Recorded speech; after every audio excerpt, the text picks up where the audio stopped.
Hello friends, welcome to support class by Pallavi. আজকে আমি আরও একটা নতুন বিষয় নিয়ে আলোচনা করব। সেটা হলো যে দেখো, আমরা নিজেকে কখনো সেইভাবে বিশ্বাস করতে পারি না। সবাই আমাদেরকে যদি বলে যে হ্যাঁ তুই পারবি, তোর দ্বারা হবে, তারপরেও কোথাও গিয়ে আমাদের নিজেদের একটা কম কনফিডেন্স মনে হয় বা আমরা লো কনফিডেন্স ফিল করি। তো সেখানে আমরা নিজেদের কনফিডেন্সটাকে কিভাবে বিল্ড আপ করব? কেমন? দেখো, আমরা কি মনে করি, একটা কাজ যখন আমরা করছি সেখানে ভুল হবে, ভুল হওয়ার সম্ভাবনা প্রথম যখন কাজ করতে যাচ্ছি সেখানে সবচেয়ে বেশি। যে কোনো কাজে, সেটা প্রথম করা অঙ্ক হতে পারে, প্রথম জয়েন করা জব হতে পারে, প্রথম সাবমিট করা ফাইলের ক্ষেত্রে হতে পারে, প্রথম করা প্রজেক্ট হতে পারে, এনিথিং। তো আমরা যখন প্রথম যে কোনো কাজ করতে যাচ্ছি সেক্ষেত্রে ভুল হবে, এটা স্বাভাবিক ব্যাপার। কিন্তু আমরা নিজে সেই ভুলটাকে এতটাই বড় করে দেখি যেখানে আমাদের কনফিডেন্সটা অনেকটা কমে যায়। আমাদের কি মনে হয়, বাকিরা তো পারছে, কই আমি তো পারছি না, আমি কেন পারছি না? এটা ভেবে ভেবে আমরা অনেকটা নিজেদেরকে ডাউন করে ফেলি, যার কারণে আমরা সেই কাজটা আর করে উঠতে পারি না। ঠিক আছে? তো এটা হলো আমাদের নিজেকে বিশ্বাস না করতে পারার প্রথম কারণ।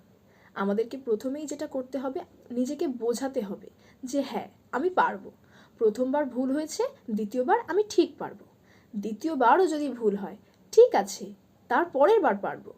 সব থেকে বড় কথা কি জানো তো, আমরা অপরজন যে রয়েছে তাদেরকে যত তাড়াতাড়ি ক্ষমা করতে পারি, নিজেকে আমরা ঠিক তত তাড়াতাড়ি ক্ষমা করতে পারি না। নিজের করা একটা ভুল আমাদের কাছে অনেক বড় হয়ে দাঁড়ায়।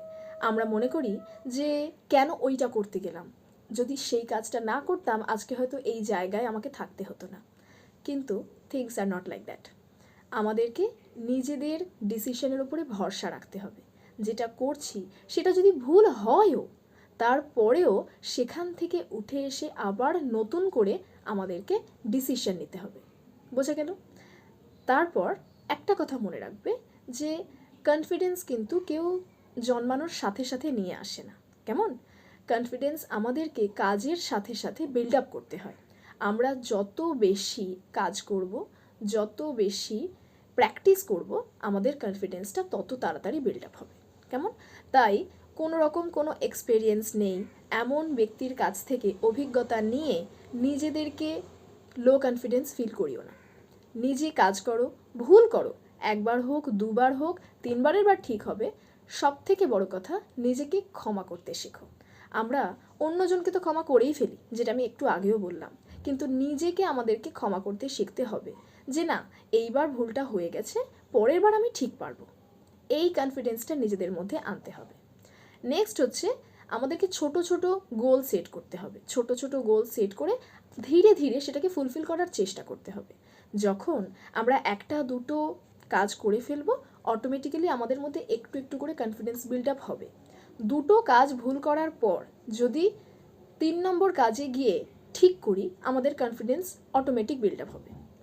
আর উল্টোটাও যদি হয় যে দুটো কাজ আমরা পরপর ঠিক করলাম, 3 নম্বর কাজে গিয়ে আমাদের সেম ভুল হলো, তাতেও কিন্তু হেরে যাওয়া বা পিছিয়ে যাওয়ার কিছু নেই।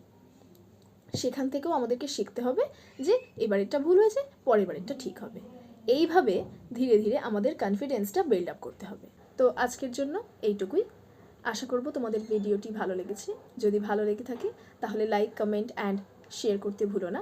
আর আমার চ্যানেলে নিয়মিত ভিডিও পেতে আমার চ্যানেলটিকে সাবস্ক্রাইব করে রেখো।